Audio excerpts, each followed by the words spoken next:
Well, mga kapopong, muling naging sentro ng atensyon ang Strait of Hormuz matapos ipatupad ng Iran ang panibagong paghihigpit sa isa sa pinakamahalagang ruta ng pandaigdigang supply ng energy.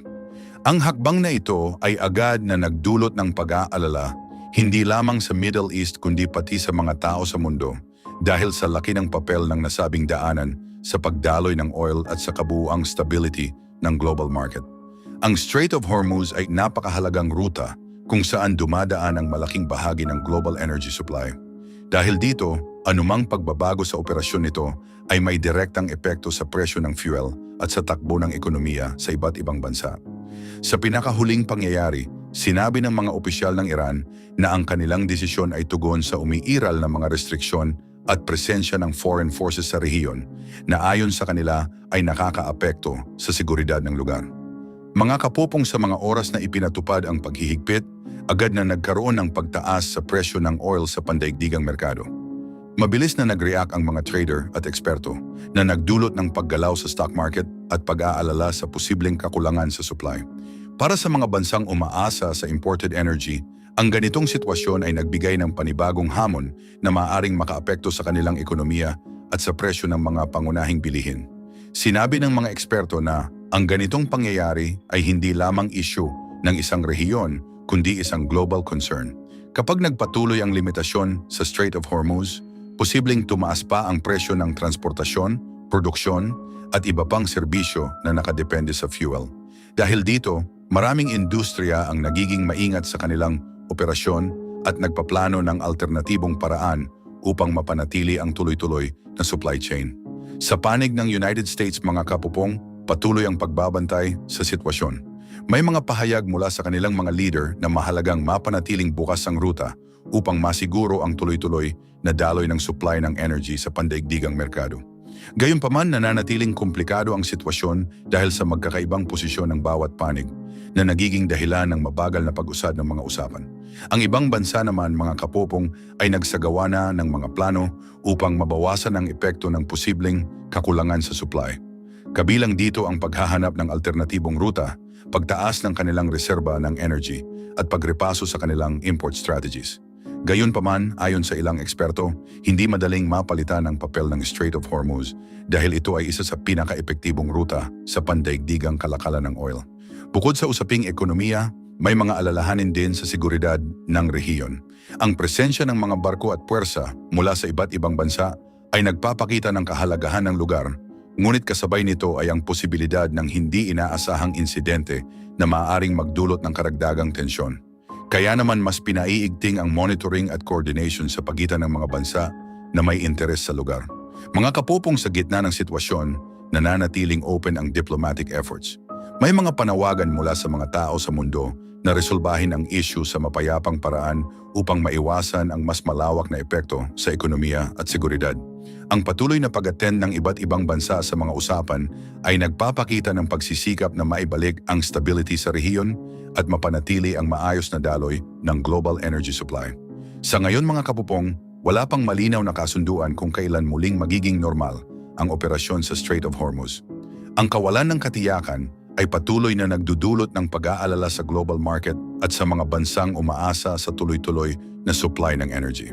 Habang nagpapatuloy ang mga usapan, nananatiling nakaantabay ang buong mundo sa magiging direksyon ng sitwasyon, na may pag-asang maibalik ang maayos na daloy ng supply at maiwasan ang mas malalim na krisis na maaaring makaapekto sa maraming sektor.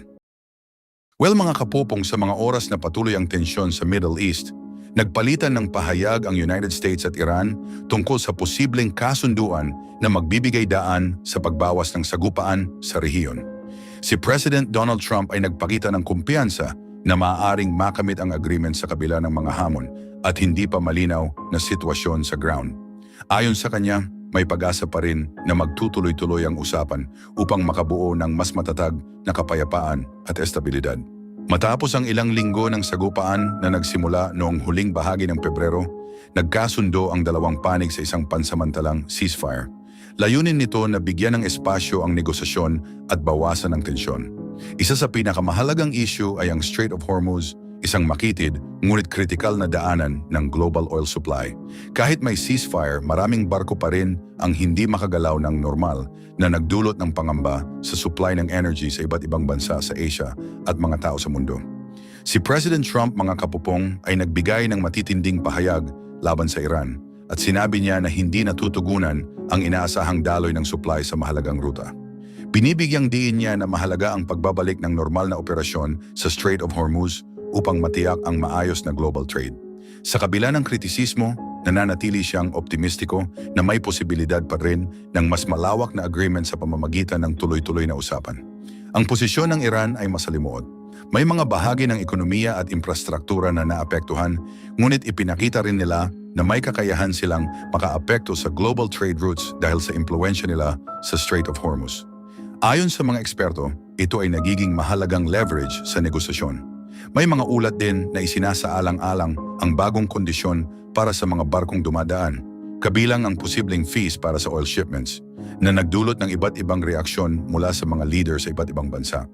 Sa likod ng mga pangyayari, mga kapupong, nagpapatuloy ang diplomatic efforts ng iba't ibang bansa. May mga leader na nakipag-usap para subukang ibalik ang normal na daloy ng shipping at suportahan ang mga plano para sa usapan. Ang mga pag-uusap na ito ay nagpapakita ng kahalagahan ng cooperation ng mga bansa. Sa kabila ng ceasefire, malinaw na kailangan pa ng mas mahabang proseso upang makamit ang mas matatag na kasunduan. Well, nananatiling may maingat na pag-asa sa sitwasyon, ngunit may kasamang uncertainty. Ang mga hakbang tungo sa kapayapaan ay patuloy, ngunit kailangan pa rin ng tuloy-tuloy na usapan at kooperasyon ng mga leader upang makamit ang mas stable na hinaharap para sa lahat ng apektadong panig at mga tao sa mundo. Sa mga oras na ito, mga kapupong, patuloy ang pagtingin ng mga eksperto sa magiging epekto ng sitwasyon sa global economy at sa energy market. Ayon sa kanila, mahalaga ang malinaw na komunikasyon at maayos na plano upang maiwasan ang karagdagang pagtaas ng presyo ng oil at iba pang produkto. Maraming bansa ang nakatuon sa pagpapanatili ng stable na supply chain, lalo na sa Asia, kung saan malaking bahagi ng trade ay dumadaan sa mga critical routes.